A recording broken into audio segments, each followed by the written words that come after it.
এক বক্তা উনি বলছে যে রাসূলকে সাংবাদিক বলছে। এই কথাটা আমরা কি মাইনা নিছি?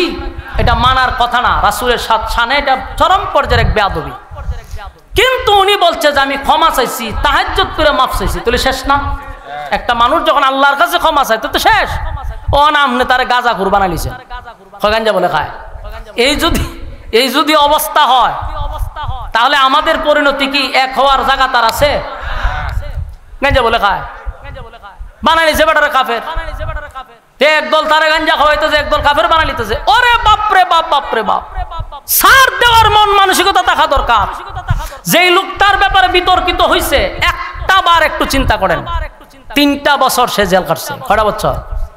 তার উপরে যেই পরিমাণ নির্যাতন হইছে, যারা সমালোচনা করতেছি আমরা সেই নির্যাতনের শিকার হই নাই। এটা আমরা মাথায় রাখতে হবে।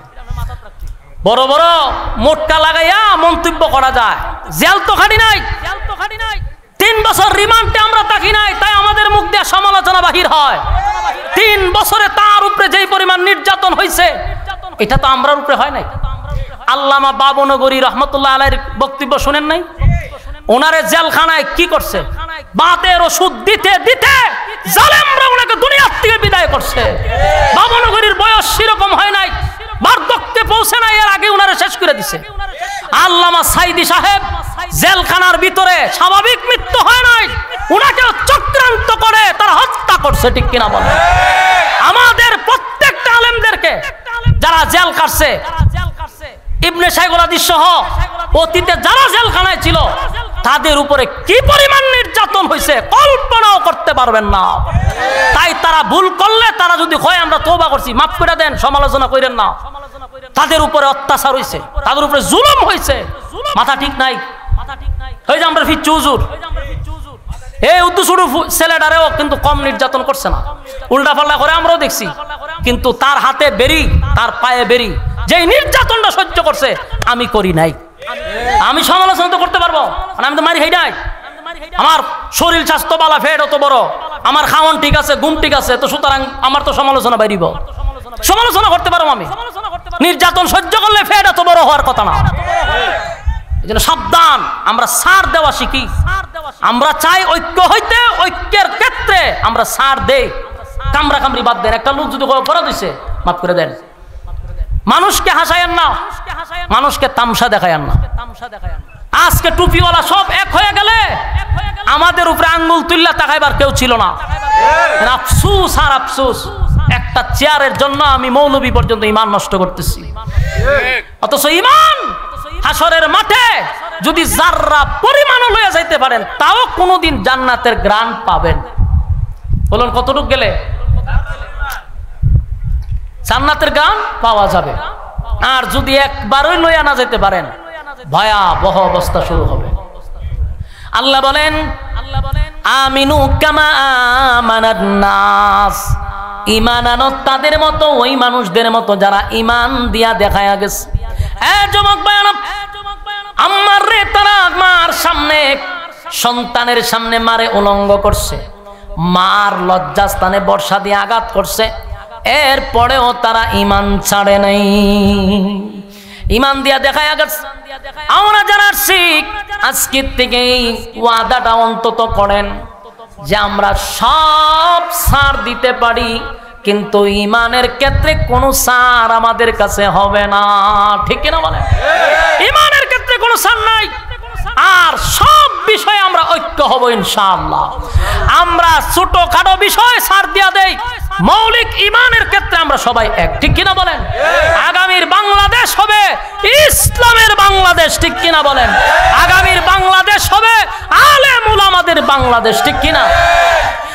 আজ কাল পরশু হোক আসবে রে বিজয়, একদিন আসবে রে বিজয়। আজ কাল পরশু হোক আসবে রে বিজয়, একদিন আসবে রে বিজয়। কালেমার সঙ্গিন হাতে নিয়ে ভাদার সাগর পাড়ি দিয়ে, কালেমার সঙ্গিন হাতে নিয়ে ভাদার সাগর পাড়ি দিয়ে এগিয়ে যাব নেই কু ভয়। আজ কাল পরশু হোক আসবে রে বিজয়, একদিন আসবে রে বিজয়। আমরা আওয়াজ কম, এলে আপনার কাছে গুরুস্থানে কি মানছে সঙ্গীত গায়নি, আওয়াজ দিতিব তো, আওয়াজ দিবেন তো ইনশাআল্লাহ। আজ কাল পরশু হোক আসবে রে বিজয়, একদিন আসবে রে বিজয়। আজ কাল পরশু হোক আসবে রে বিজয়, একদিন আসবে রে বিজয়।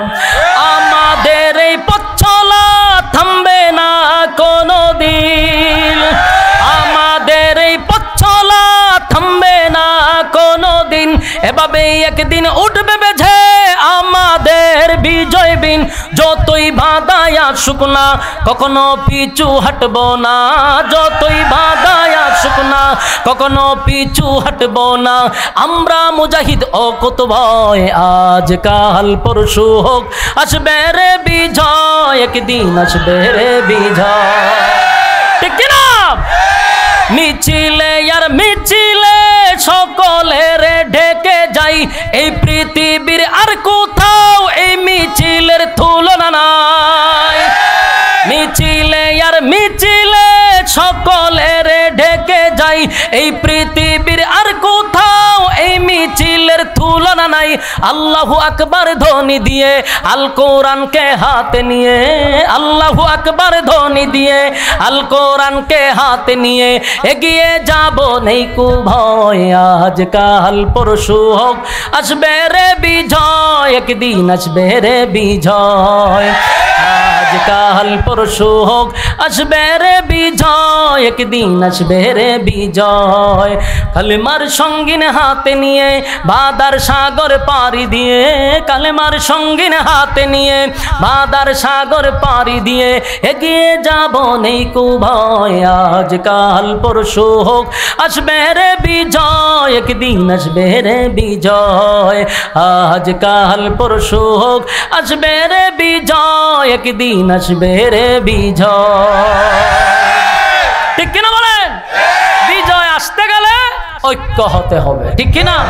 কারা কারা ঐক্যের সাথে একমত হাত তুলে বলেন লিল্লাহে তাকবীর, লিল্লাহে তাকবীর। হ্যাঁ, আত্মামে নাত তুলে রাখেন, বলেন সবাই ঐক্যের পক্ষে রাজি আছেন তো ইনশাআল্লাহ? আমার পিছনে একটা মসজিদ নির্মাণ করা হচ্ছে, মসজিদের উদ্যোগেই মাহফিল। আপনারা এই মসজিদে যতটুক পারেন শরীক হওয়ার নিয়তে পকেটে হাত ঢোকান, যতটুক পারেন মসজিদ নির্মাণের উদ্দেশ্যে, মসজিদের এই উদ্যোগে মাহফিল, যতটুক পারেন পকেটে হাত ঢোকান, সবাই শরীক থাকবেন ইনশাআল্লাহ। জলদি করেন, জলদি, কেউ খালি হাতে যাবেন না, কেউ খালি হাতে যাবেন না। আমি অত্যন্ত খুশি যে আপনারা মোনাজাত পর্যন্ত বলছিলেন থাকবেন, একটা মানুষও উঠেন নাই। আল্লাহ তাআলা আপনাদের দুনিয়া আখিরাতের ইজ্জত দান করুক, আমিন। এই রুমাল লইয়া যান, ভিতরে ঢুকেন, এদিকে ঢুকেন না গা, জলদি করেন, জলদি। মসজিদের জন্য যতটুকু পারেন আপনারা শরীক থাকার চেষ্টা করবেন। আলহামদুলিল্লাহ, আপনাদের এই কমিটির অনেক মানুষও তারা অক্লান্ত পরিশ্রম করে যাচ্ছে। বিশেষ করে এই অষ্টগ্রাম উত্তরপাড়া আদর্শ মসজিদ ও যুবক বৃন্দের উদ্যোগে আজকের এই মাহফিল, এই যুবকদের অক্লান্ত পরিশ্রম, এই সুন্দর আয়োজন। ইনশাআল্লাহ আপনাদের জন্য আগামী বছরও তারা সিদ্ধান্ত নিচ্ছে এর থেকে আরো বড় সড়ো করে মাহফিল করানোর চেষ্টা তারা চালাইতেছে ইনশাআল্লাহ। আপনারা খুশি না বেজা? আল্লাহ তাআলা এই মাহফিলটাকে কবুল করুক, আমিন।